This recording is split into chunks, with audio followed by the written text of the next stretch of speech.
Morning student. BSc part third paper second unit fifth में हम monoclonal antibodies के बारे में पढ़ रहे थे। आज हम पढ़ेंगे कि मोनोक्लोनल एंटीबॉडीज का प्यूरिफिकेशन किस प्रकार से किया जाता है, शुद्ध रूप से उनको किस प्रकार से अलग किया जाता है और उनके मोनोक्लोनल एंटीबॉडीज के एप्लीकेशंस क्या क्या है, क्या क्या उनको किस उपयोग में उनको लिया जाता है। सबसे पहले हम देखते हैं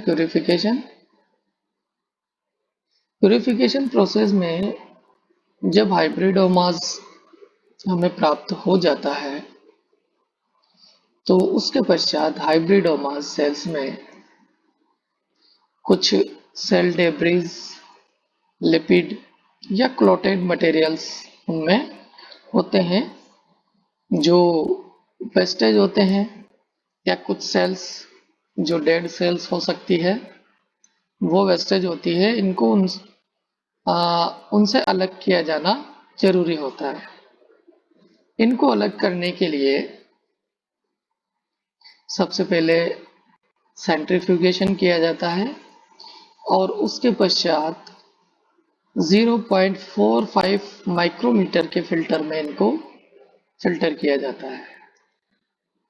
most of the charged impurities are usually aniline such as nucleic acids and endotoxins, और इन न्यूक्लिक एसिड और एनायन एंडोटॉक्सिन्स को आयन एक्सचेंज क्रोमेटोग्राफी द्वारा अलग किया जाता है। और अगर अधिक तेजी से इनको अलग करना है तो उसके लिए एक अलग मेथड है, प्रोटीन एफिनिटी क्रोमेटोग्राफी, जिसके द्वारा इन चार्ज्ड इम्प्यूरिटीज को अलग किया जा सकता है। इन इम्प्यूरिटीज को अलग करने के बाद एफिनिटी प्यूरिफिकेशन उनका चेक किया जाता है कि वह स्पेसिफिक एंटीजेंस के साथ अटैच हो रही है या नहीं हो रही है। अब हम देखते हैं कि मोनोक्लोनल एंटीबॉडीज के क्या क्या उपयोग हैं। Monoclonal antibodies have been approved to treat cancer, cardiovascular disease, inflammatory disease, macular degeneration disease, transplant rejection, multiple sclerosis and viral infection के ट्रीटमेंट में इनका उपयोग किया जाता है। In immunohistochemistry, monoclonal antibodies can be used to detect antigen in fixed tissue sections, and similarly, immunofluorescence can be used to detect a substance in either frozen tissue section or live cells. Antibodies can also be used to purify their target compound from mixture using the method of immunoprecipitation. Therapeutic monoclonal antibodies act through multiple mechanisms such as blocking of targeted molecule functions.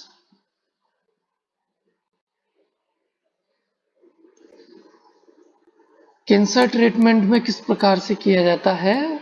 Monoclonal antibodies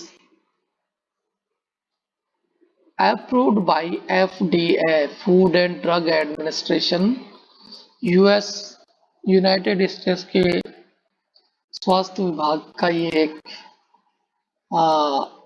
विभाग है जिन्होंने ये इन antibodies को approve किया है cancer treatment के लिए, जैसे alemtuzumab, bevacizumab, cetuximab, gemtuzumab, ozorexamcin, ipilimumab, ofatumumab। ये कैंसर ट्रीटमेंट में काम में ली जाने वाली मोनोक्लोनल एंटीबॉडीज है। ऑटोइम्यून डिजीज में भी मोनोक्लोनल एंटीबॉडीज का यूज किया जाता है। Monoclonal antibodies used for autoimmune disease include infliximab and adalimumab. ये दो मोनोक्लोनल एंटीबॉडीज हैं जिनका उपयोग ऑटो इम्यून डिजीज को ठीक करने के लिए किया जाता है, which are effective in rheumatoid arthritis, Crohn's disease, ulcerative colitis, and ankylosing spondylitis by their ability to bind to and inhibit tumour necrosis factor alpha, इसको इनहिबिट करती है। Basilicimab and daclizumab inhibit interleukin 2 on activated T cell and thereby help prevent acute rejection of kidney transplantation। Kidney का जब transplant किया जाता है, एक व्यक्ति की किडनी को दूसरे व्यक्ति पर लगाया जाता है, तो उसमें बेसिलिक्जिमैब और डेक्लिजुमैब एंड मोनोक्लोनल एंटीबॉडीज का यूज किया जाता है। ये मोनोक्लोनल एंटीबॉडीज रिजेक्शन को रोकता है।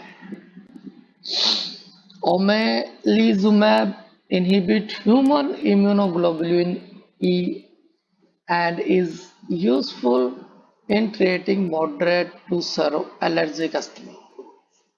एलर्जिक अस्थमा को रोकने के लिए ओमेलिजुमैब मोनोक्लोनल एंटीबॉडी को काम में लिया जाता है। Thank you.